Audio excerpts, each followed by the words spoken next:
Welcome back to my channel. Happy and blessed Maundy Thursday.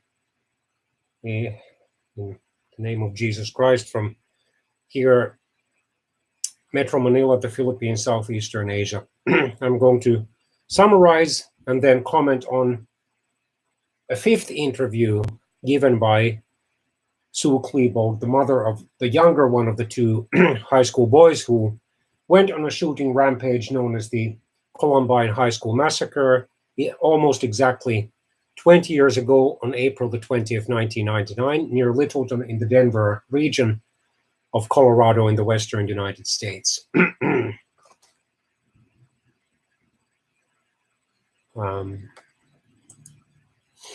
Okay, this summary of the file starts with a statistic. While only 2% of suicides are murder-suicides, and since the two boys killed themselves at the end of the shooting rampage, the Columbine High School Massacre can be classified as a murder-suicide. The narrative of this tragedy dominates public consciousness. Due to the fact that the circumstances are horrific, and the media reports on these stories more frequently, and with more details than most other community tragedies, it's not surprising that we feel overwhelmed. What is often not discussed is the unimaginable grief and trauma left behind in the families of the perpetrators. And then this person, whose name I don't have, at least in this part of the file, he's in his or her interview with Sue Klebold, we learn more about why she spent many years in hiding and what she's doing now so that other families don't have to experience what hers did. In early 2016, she published partly an autobiography, partly her late younger son's biography called, or entitled, A Mother's Reckoning: Living in the Aftermath of Tragedy, published by Crown.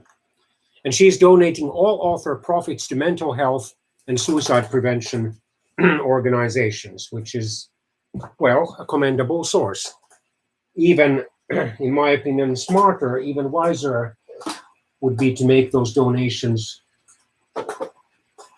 to, for example, Christian ministries working to reach out to and counsel and, through God's almighty power, heal or be involved in the process of healing people who have suicidal and or murderous thoughts. She's a member of the Loss and Hearing Council of the American Foundation for Suicide Prevention, AFSP, one of whose representatives or leaders interviewed her as well in early 2016, and a member of the Consumer Survivor Subcommittee of the National Suicide Prevention Lifeline in the United States.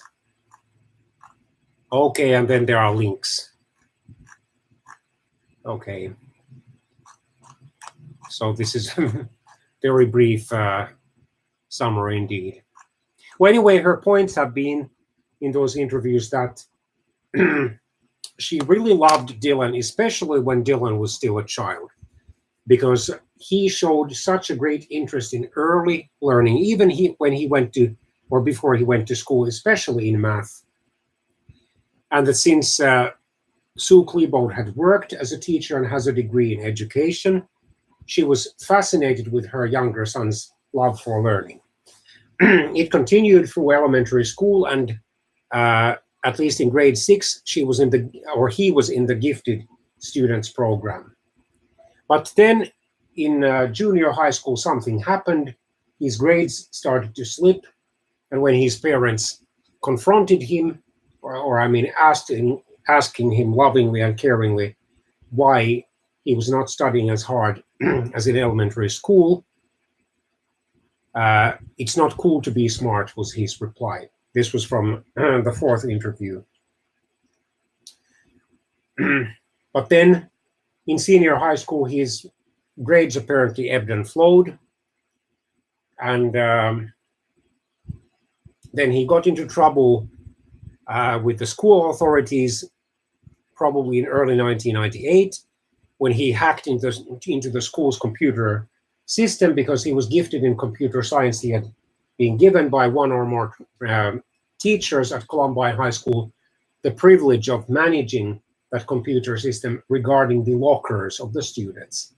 And he then left a threatening message on the locker door, apparently, or side of the boyfriend of a girl in whom he had been romantically interested. As a result, he was suspended for a few days. Then, approximately around the same time, in early 1998, he stole, with his best friend Eric Harris, some stereo equipment from the back of a van that was parked somewhere in that area. And since neither boy had any criminal record and both of them were still minors, even Eric was still under 18 years old. In fact, probably under 17 years old, because he was born in April 1981, and apparently this theft happened in January or February 1998. And because they pretended to be sorry for what they did. Then those police officers who didn't realize that the boys were actually lying to them, nevertheless required them to take these anger management courses, and both boys received good reports. One report suggesting, however, that the boys should work harder to achieve great goals.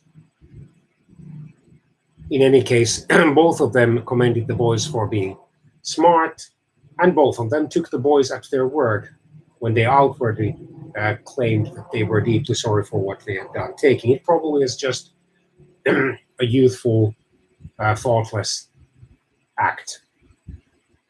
But anyway, inwardly the boys mocked the police officers privately. At least Eric in his journal described them as basically stupid and gullible without using those words.